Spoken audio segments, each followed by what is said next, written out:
Hello and welcome to another episode of the Opus Well Style podcast. My name is Iván Watanabe. I'm here with my partner Evan Wohl. What's going on, man? How are you?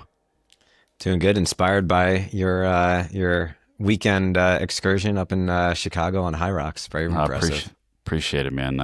It was a little bit the time wasn't what I was hoping for, but you know, we got something to work towards, so that's good. You finished strong, I'm sure. Yeah, man, for sure. Well, super excited to have on a good buddy and friend of the show, Joe McGrath. Joe, how are you? Good, Iván. How are you? I'm doing great, man. I'm doing great. Well, thanks for joining us again. For the listening audience, Joe is the manager of business development at GradFin, a brand of KeyBank. So Joe, thanks for coming back on. Yeah, thanks for having me. Absolutely. So Evan and I, as we've been, talking to a ton of clients, both in the medical space and outside of the medical space, with all of the conversations out there on student loans and that ever-changing landscape. So we wanted to have on an expert to come on and tell us a little bit about, the industry, kind of what you're seeing out there, what the loan market place looks like, and kind of walk through some insights that you all have. Sound good? But before we kick it off, Joe, can you just remind the listening audience kind of what it is that the firm does and your role there and a little bit more about you?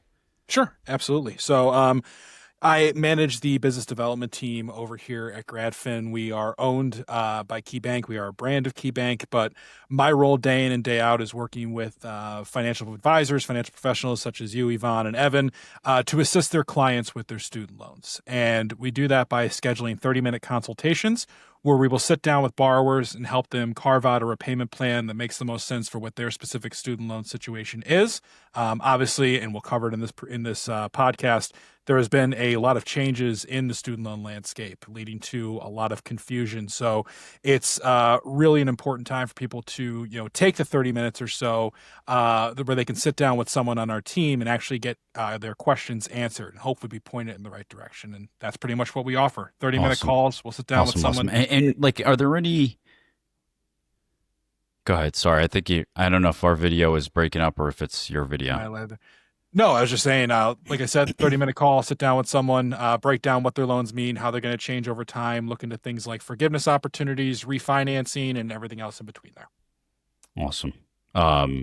So, the last time we came on, we talked a lot about the PSLF program, Public Service Loan Forgiveness Program. And so, by the time we air this podcast, it's very possible that something else has changed in the market. So, we'll reserve the right for updates and edits in the future. But for right now, as we stand today, we're middle of November. It's a big topic for a lot of folks. Like, what are you all seeing, as in how the program has evolved or changed? What's the firm's stance on, do we think it's going to get executed upon? Like, where are you all at with that? Yeah. I've said this a lot over the course of the last few months, and I feel like I'm reiterating it every single month with, like you said, all these new changes that come down the pipeline. It seems like we hear one thing one day, one thing another. But, ever since, President Trump came back into office in January, the student loan landscape has changed considerably. There's been a number of new different bills that have been signed, a number of new acts. Obviously, one of his promises when he went into office was that he was going to dismantle the Department of Education. We didn't really know what that meant with regards to the student loan landscape. And now it seems as we're getting towards the end of the year, we have a little bit of clarity in terms of where things are going. And one of the programs that has been most impacted is public service loan forgiveness. When the big, beautiful bill was signed, one of the points in it was that it was going to restructure the way income-driven repayment works. And I'm not sure if we want to get right into the finer details of that right off the bat. Obviously, we could probably lean into it. But speaking, from the perspective of a physician, especially if you're in something like the SAVE program or something like that, you might not be really aware of some of the changes that are coming down the path and the roadmap that the government laid out in order to get into a new qualifying plan, or if you should stay in the one that you're already in. So the easiest way to answer your question is, basically the foundation with which public service loan forgiveness has been built has been pretty much dismantled, and they're in an attempt rebuilding it. And You can use the word simplify maybe. The fact that when all this is said and done, we're going to go from 4 different plans that are eligible for public service loan forgiveness to maybe just 2.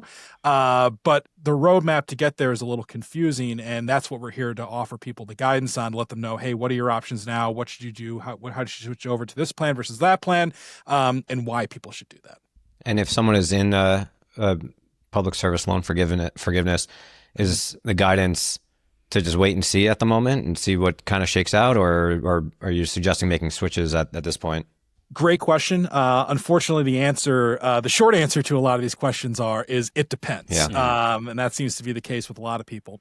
But basically what's happening is, as it stood before the One Big Beautiful Bill was signed, there were 4 different plans that were eligible for public service loan forgiveness. In case anyone that's listening doesn't know, public service loan forgiveness, how you have your monthly payment calculated is by using typically an income-driven repayment plan, which is a federal student loan repayment plan where you dedicate a certain percentage of your after-tax income towards your student loans with the expectation of some forgiveness at the end of that plan. There was income-based repayment, income contingent repayment, pay-as-you-earn, and then the SAVE program. Now, individuals who were in the SAVE program have been in a forbearance since July of 2024, and that forbearance is ongoing. They resumed interest accrual on that program back in August. However, people who are in the program can not make any progress on it. If they were to make a monthly payment, it won't count towards their forgiveness. In addition to that, when the One Big Beautiful Bill was signed, they announced that they are going to phase out income contingent repayment and pay as you earn, in effect leaving only income-based repayment as the only option that's standing going forward. And here's where it gets a little bit confusing. Then July 2026, they are going to roll out a new IDR program called the RAP plan, which will sort of be the default option going forward for a lot of borrowers. And as it stands right now, people have up until July 2026 to either switch over to income-based repayment, but after that date, they will only have the option to enroll in this RAP plan. And the other additional point is, not to get too confusing right off the bat, is that people who are in the SAVE program, ICR, or pay-as-you-earn, those programs won't be phased out until July of 2028. So you can stay in those programs, but after a certain point, you might lose eligibility for forgiveness. Got it. So I think one question I field often, right? Mm-hmm. And again, every circumstance, well, why don't we just start off by saying as a major disclosure that every circumstance is different. There's no blanket advice here, and definitely have to have somebody kind of evaluate it, right? Mm-hmm. But is the overall impression right now from the firm that that some level of a forgiveness program is still going to be in existence, right? So if you entered the program with the expectation that after you've kind of met your obligation, you've been there for 10 years, that there is going to be some level of forgiveness on the back end of this, and it's not going away? Yeah, I would be shocked if forgiveness goes away entirely. I don't see that as a possibility, just because, and actually I do have a point that kind of supports this, but basically, they don't want to just pull the rug out from everyone who was expecting some sort of forgiveness after dedicating, speaking from the perspective of someone in a public service loan forgiveness qualifying employer, who has dedicated 10 years of their professional career with the expectation of some forgiveness. What I think they're trying to do with all these changes and all these plans is sort of simplify people's path towards the forgiveness. Now, that also means they have the opportunity, they being the government, to sort of put up a little bit more red tape and maybe restrict public service loan forgiveness quite a bit. And they really tried to, push everyone into either IBR or wait for this RAP plan. And for a while there, they weren't processing forgiveness for any of the IDR plans. They actually stopped processing forgiveness for all of them. That was up until a lawsuit was launched by the American Federation of Teachers. They launched a lawsuit saying, hey, you can't stop forgiveness. You need to let this process. So actually, as of a few weeks ago, they have announced that they started processing forgiveness for everyone with the exception of those people who are in the SAVE program. So forgiveness is still going to happen. Whether or not that'll be available for people who wait until 2028 to swap out of this ICR pay-as-you-earn that's going away, and maybe you can only get it under IBR or RAP, remains to be seen. But to answer your question more directly, I don't see forgiveness going away entirely, but I do see the possibility that they're going to continue to put more restrictions on it, and maybe price out some people, or kind of push people to say, hey, I don't want to be, committing this much time to this program anymore. Maybe I just want to refi and be done with it. Is that take mainly on, you're saying, more red tape or more qualifiers for new people entering the programs, or for the people that are currently in the programs that it will get more difficult to get that forgiveness on the back end? Technically both, but more so for people who are just going to be entering the program. A lot of these changes are really affecting those people who are going to graduate on or after July of 2026. People who are going to be, getting up towards forgiveness prior to that, or have their loans originated prior to that and have already graduated and already been working, they are going to have a lot more options available to them. They'll be grandfathered in on previous iterations, but going forward, we do see that a lot of people are going to be have their options a little bit more limited if they graduate on or after that date, where a lot of these changes come down the pike. Gotcha. If just for maybe make level set and for definition purposes, a couple of questions that come up for a lot in my client conversations. One, if someone is on an income-based repayment program and they're married, let's say, if they're filing jointly, it would be based on the household income, right? So in that instance, they might be better off filing as a single tax filer, as again, compliance note where we're not providing tax advice, and speak to your accountant about it. But so that's one. And then number two is, when loans are forgiven, how would that typically, does that create taxable income to the person that had it all forgiven? Great question. So to answer to actually kind of piggyback off what you said too, we also do not offer tax advice. Our consultation no tax advice here. Or just to say, hey, if you file this way, here's what your monthly payment will be. If you file that way, we don't urge one way or the other. We don't really step our toes there into that too much. But to answer your other question, yes. So basically, if you are enrolled in public service loan forgiveness and you satisfy all the requirements after 10 years, the remaining balance in your loans is forgiven. One of the benefits of public service loan forgiveness is that the loans are forgiven, and they're forgiven completely tax-free. So there's no check that you have to pay at the end of that. However, income-driven repayment is an option the federal student loan borrowers have without any employer restrictions. So it's not public service loan forgiveness. It's just income-driven repayment, where any federal student loan borrower, no matter where they work, has the option to sign up for that IBR, ICR, pay-as-you-earn, or the SAVE program.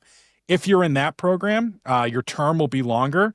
Typically, it's 15 or 20 years as opposed to the 10 years that public service loan forgiveness is. And everything that is forgiven on that side of it is considered taxable income. So that is something you'll have to pay at the end. Got it. And so just to simplify it for myself, right now, your thought is the PSLF program will be around for people that are currently in the program, but it's just a function of which plan design to get there may change in 2026, right? Might get simplified, might get reduced down. And even if you're currently in a plan, it's possible that that plan will change. Is that sort of what you're seeing? Yeah. And the only other additional point I would make is really the people that, should look into options sooner rather than later. I mean, well, my stance actually is, I'll take a step back. Anyone who's in an IDR plan, regardless of what your option is, just to make sure that you're doing everything right and you're not, getting disqualified for this or that, schedule a consultation, at least have that question answered. Even if our answer or our guidance for you is to sit tight until we know a little bit more, at least you checked that box. However, the people who would most benefit probably from a conversation at this point are individuals who are in the SAVE program. Because the SAVE program was the first of all these IDR programs to have restrictions put on it and a block put on it. Like I mentioned, that's people in the SAVE program have been in a forbearance since July of 2024. So it's over a year at this point where they, although haven't had any payments due, they haven't had any progress made towards their eventual forgiveness. And they're coming up on a year of missed qualified payments. And that's, if you're in public service loan forgiveness, one of your 10 years. And that's a pretty sizable chunk, 12 qualified payments. So it's really important to sit and say, hey, should I switch over to IBR, or should I wait it out? Should I wait until this RAP plan is available? So I switch over then? And that really depends on the numbers, what the calculation for IBR would be for you, or whether or not you should wait. And that's obviously all the more reason to have a consultation. Yeah. And when you're doing this general analysis, right? So oftentimes, the conversation for me is not necessarily plan, one plan versus another plan versus another plan. We go to the experts for that. But for us, when we're thinking about more of the decision between going public institution, theoretically earning a little bit less, but the loan will get forgiven on the back end, versus going private, theoretically making more money, but having to pay out of pocket and refinancing that debt. What would your recommendation be for which plan makes the most sense to go off of the numbers in the public service loan forgiveness scenario, right? Would you use the SAVE program, the IBR pro? Like what would you think there? Well, as it stands right now, the only way that you're going to be guaranteed forgiveness is by going through income-based repayment. Okay. Income-based repayment is the only option that's technically I don't want to use the word supported one, but it's kind of the one they're urging everyone to switch over to. And then on and after July 1st, 2026, you'll have the RAP plan available. Got it. If you don't want to gamble, the SAVE program, there's no guarantee that you're going to get forgiveness, and forgiveness isn't even being processed. And then for those two other plans, ICR and Pay As You Earn, they announced they're going to start processing. The Department of Education is going to start processing forgiveness for that again, but we don't necessarily know if that'll go away again. And they make some additional change down the road. And the fact that they're phasing out those programs in July of 2028, it might be in someone's best interest to swap over to IBR or wait until RAP. So it all depends. What's the difference between do you have information on the RAP plan? Like, it's the one that I don't know much about, and I'm curious kind of like what are the nuances there? So there's not too many details yet on how the calculation for the monthly payment is going to work. This is me stepping purely into speculation territory. I know a few things for sure, but so the RAP plan stands for the Repayment Assistance Plan. And what I know is that on its own, like I mentioned, IDR you can do on its own. That's typically 15 or 20 years. It's 30 years. However, it'll still be 10 years on public service loan forgiveness. But if you were to pursue RAP on its own, it'd be 30 years. Here's the big point that we don't know is how the monthly payment is going to be calculated. Which is kind of an important part of this. So basically, they have right now available is that it will be a percentage of your after-tax income. And then the only other additional point is you get $50 taken off your monthly payment for every dependent that you file on your taxes. So that's the only other point.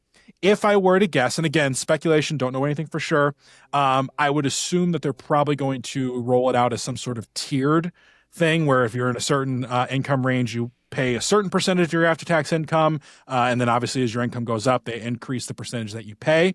That is also another interesting point. Like, will it get to the point where they start to phase out or price out, for lack of a better term, physicians, where it might not make sense for them to pursue it? It's anyone's guess, really. How did it get so complicated? Like Good all question. these I wish I had the answer to acronyms, it's like.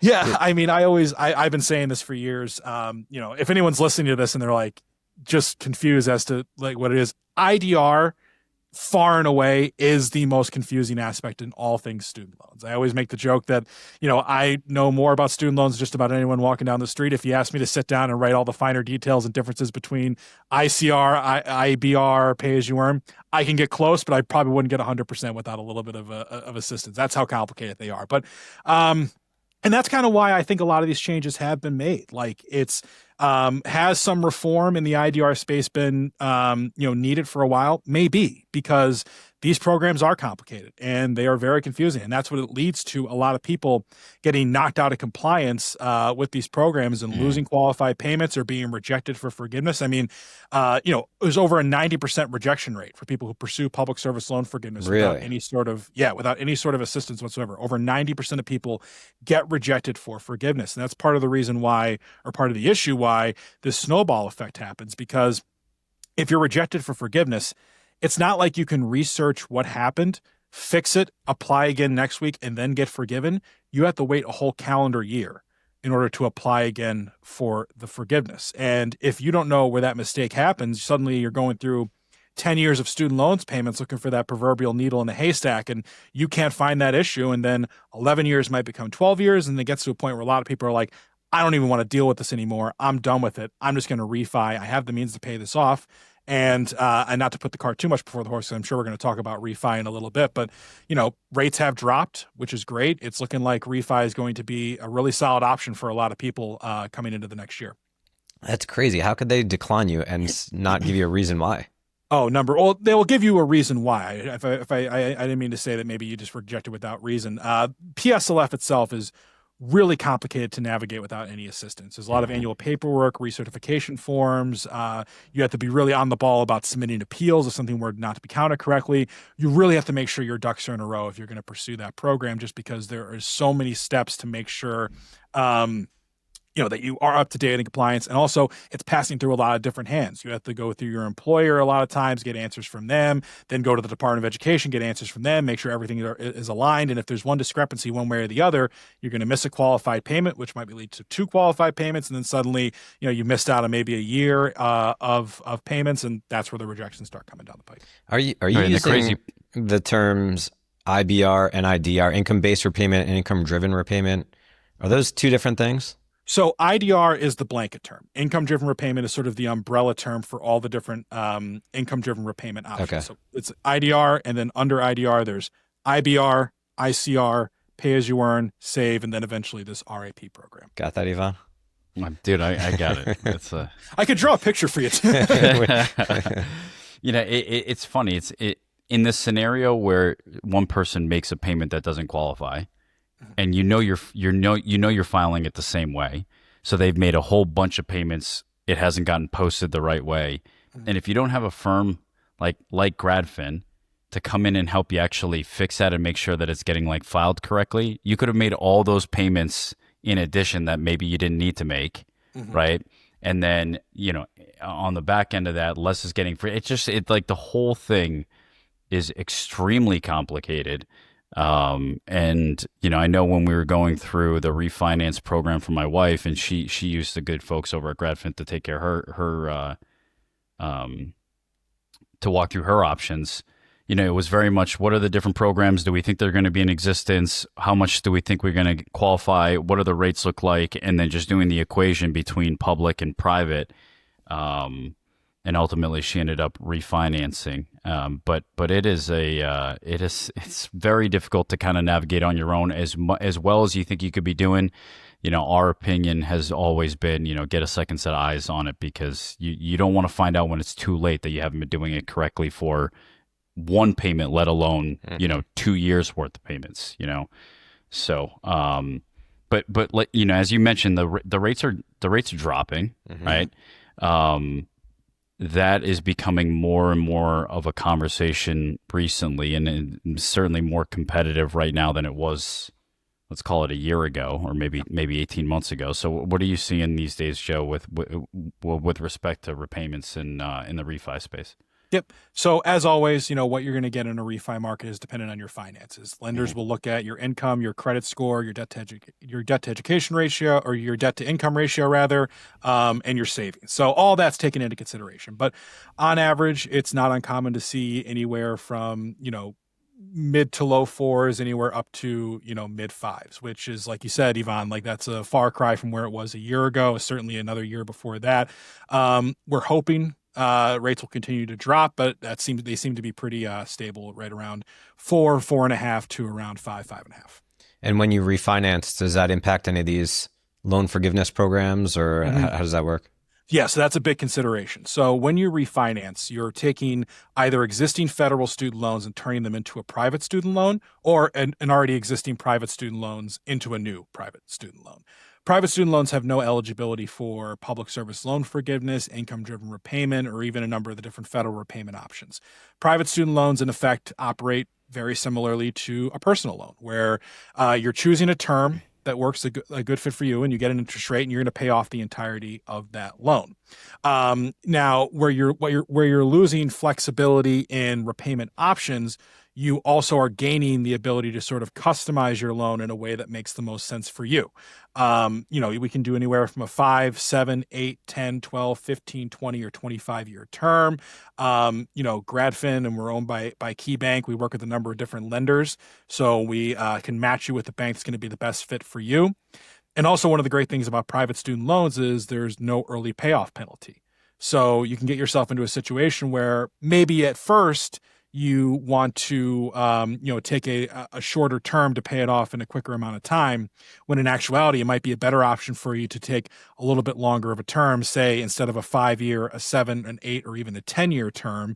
Why is that the case? Well, you're going to have a lower required monthly payment and the option to overpay on that. And everything that you overpay on a private student loan goes directly to the principal balance. So you can set yourself up in a way where any extra income you have month over month, you throw that at your loan, you might pay that thing off in a way quicker amount of time than you once thought. So where you lose a lot of the protections and options that federal student loans have, you give that up in way of being able to customize your loan into a way that works best for you. Got it. Are there any other thoughts or trends or things that borrowers should be considering these days, either common mistakes that you're seeing or some really interesting strategies that you think people should be kind of considering as they go through their options? Important for planning if you're going to be taking out student loans within the next year or so is that keep in mind that one of the other additional points that came out during the One Big Beautiful Bill was that they now have put caps on how much people can originate federal student loans. So basically I have the breakdown here. So for people who are going to be originating loans for undergraduate, it's going to be $57,500 is the max that you can take out. Graduate loans, $100,000, professional loans, $200,000, and then Parent Plus loans is $65,000 per child. So keep in mind, if you're going to be doing some planning for the future, either you're planning to go to school or your kids are going to school or something like that, keep those caps in mind, because once you've maxed out that on the federal side, your only option will be to originate private student loans and go directly to a lender. So that's an important point. Keep in mind, that's not going to be an issue up until July of 2026. So if you're taking student loans out, next month or something like that, you don't have to worry about that just yet. So there was previously no cap? No cap. Mm-hmm. Got it. So the thought process, if you're going to borrow prior to then, you can take out, you might be better off, I'm just curious, again, we'd have to run the numbers, but you might just be better off taking as much public money as you can and then essentially figuring out afterwards, do you want to privatize that or keep it public? Exactly. And also to correct myself there, Evan, there technically is a cap. When you originate your federal student loans, you fill out your FAFSA form, which will give you an offer for how many federal student loans the Department of Education is willing to offer you. That's sort of your cap there, and you do that year over year. And then after that, if you need private student loans. So there technically is a cap. It just depends on your financial situation. So yeah. Got it. As we kind of wrap up the conversation, again, I'm sure we'll have to have you on again to give us updates, in 2 weeks from now. Yeah, seriously. It feels we like can make this a weekly call-in. Yeah, exactly. I feel like it's moving that quickly.